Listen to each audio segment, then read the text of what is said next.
Hey guys, welcome back to some more AFK Arena. Today we're looking at the pet guide that Ciro put out, guys. It's over on Reddit. It's a couple different places. I will put a link down below. As you can see on our brand new account, we've gotten lucky with the Slumbering Seal. Actually have a level 4 seal already, but I'm going to break down the priorities of these beasts so you know exactly when to build, how to build them, and also paying special attention to the radish that we just got, which is the newest beast to AFK Arena.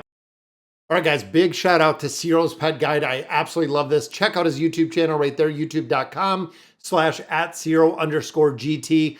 Very, very cool. Now, he has been updating this for a considerable amount of time. Every time that a beast is released, we are seeing an update to this guide. I did zoom it in a little bit so we can make it a little bit bigger. So as we go through here, guys, we're going to look at great, good, average, and meh is the very last one. So looking at the great, Wing Lion is number one, guys, still doing incredibly well. Now, I don't think in the great category that Ciro, and he can chime in on this down below, guys, if he put the great in order, as in the Wings Lion is the very first one you should build, because I know looking at multiple game modes, there are a ton that are super effective in different game modes that you need to build. So again, at this point, I don't think they are in any specific order, but just in specific good, great, average, and then the meh category. Looking at the Wing Lion, ultimate damages heroes, small energy buff, improves frontline hero ult. Now this, of course, super important with some heroes, especially if you're running the Awakened version of Belinda, Rem, a couple of heroes that are running frontline. But you can also see that where they're very good is this int in the agility factor is where you do want to use the Wing Lion. So again, looking at the heroes you have in your lineup, most of the beasts have a built utility in different places. Just like the owl right here, grants haste, improves buffs. We know haste is still the biggest, most important in AFK Arena. And you can also notice here it is great for the intelligence class. So we do see this beast a lot of times run again with the intelligence heroes like the Awakened version of Belinda. High damage over time, groups, allies, and of course summoners. So if there are multiple heroes in there, it's going to buff the AoE space. If you're familiar with the owl, it actually buffs an AoE area on the battlefield, which helps a ton. Now looking at the Savage Souffle, feeds energy, controls enemies, buffs damage at 18, which you can see, guys, even here, like 15 is good, 18 is good, 18 is really where it shines, and this is based on agility being the very strong armor class, creates energy advantage, removes energy debuffs, so against those Graveborns, works incredibly well for specific heroes, and again, also has crowd control, which is very cool. Now, Talisman improves defense, controls enemy. This is really, really strong for the Graveborn and the Hypo counter at, I believe it is 9 when you get Talisman to level 9.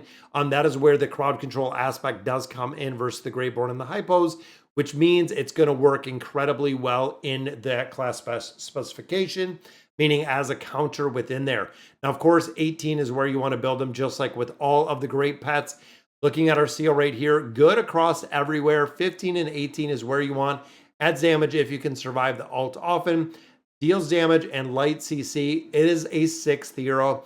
Now, we have heard this since the seal has come out. We actually have the seal in a lot of formations that is doing way more damage than an actual hero does, which is kind of crazy to think, but the Slumbering Seal is the 6th hero because of the damage factor that he brings. And then, of course, if you do have him built out to the 15 and 18, you can see the difference in the damage. Fox Fatale, one of the newer ones that we have, charms enemy teams, weakens enemy carry. Additional control helps the team alive versus dangerous enemies. Again, you can see here in the intelligence, 15 and 18 is where you want to get the Fox kind of built up in there. Now, looking at the Shroom, this is one, guys, that didn't take off very well in the beginning, but overall, this has been one that I feel like, I believe Ciro even moved the Shroom Spooter up. Creates a debuff zone, debuffs enemies, DR for allies. Now, Breakpoint, of course, 15 and 18 are the big ones with intelligence. Invade teams, grouped enemies, and protects range allied. The Shroom Spooter does a lot, guys. Now, you'll notice in here, guys, that the Phantasmoth goes to the green. So this is going from the great to the good, or I believe it was backwards. The Phantasmoth, the Rock Lizard, and Blade Ridge, again, looking at the breakpoints in here, much lower. So you're not seeing as much blue within the hero in the Phantasmoth. Strong normal attack for heroes. This is the Awakened version of Thane. It has worked incredibly well with this. Raku has worked with this. It's kind of a niche pet at this point, guys, not really a huge priority to build. Now, the rock lizard, I still do like incredibly well, 9 and 12, meaning you don't have to rush it to 15, 18. If you're taking them to 12 strength and intelligence, it will work incredibly well. This, of course, is the one, the PvP aspect that keeps a lot of teams alive because of the squishy back row. It really protects it, provides the team with protection, and provides the team with shields, which is the reason you usually see this pet again with the awakened version of Belinda.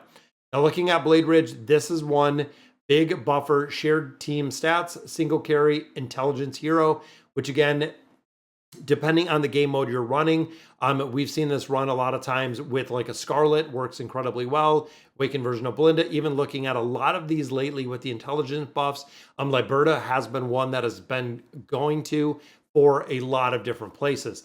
Now, of course, the next one we have is the Radish, guys. This is one that a lot of players had a lot of questions. Relatively new to AFK Arena. Heals and shields, short bursty attack buffs, as you can see. The 6, 9, and the 15 are really the big ones as the intelligence. High hit points, overhealing, and shielding.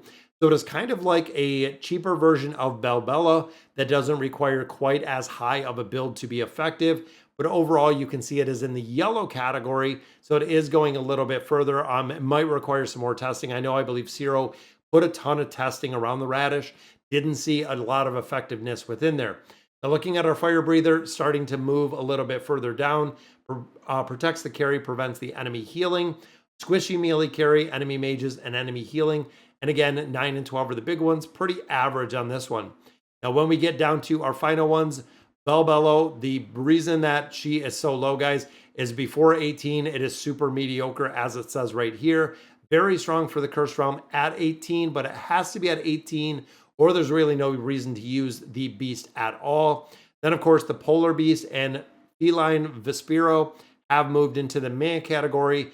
Not really, short of probably the carry within the Beast Resonance, there's no reason to use it. As you can see, literally trash, literal trash down here, guys. Not a big improvement or a big reason to really use that. Now, looking at just the guide in here, general pet priority, great. Top performings may require higher milestones, good, average, and then, of course, the average does work, again, kind of niche, limited, kind of the older meta ones. Most of them, and most people do right here, take Resonance level to 12, and that is where they keep it. So essentially, you'll take the Beast Resonance up to that level 12. Some people take it to 9, some people take it to 12. At that point, you'll start moving beasts from 12 to 18. So actually skipping the 15 and going right into that 18. Now, pet resonance at 12, select key pets, focus on until they're 18. Once they're 18, continue working until everyone is at 18. Once you 18, build the seal, talisman, and owl. A level 19 plus guide is planned. Very cool. 0. And then, of course, the release notes as they've been going through the changes. Added the Radish barcode indicator for the quality. New category average. The great upgraded the Shroom Spooter. That is right, to great, and created the average category for pets like this. Very, very cool, guys. It is awesome to see that he continues to improve this.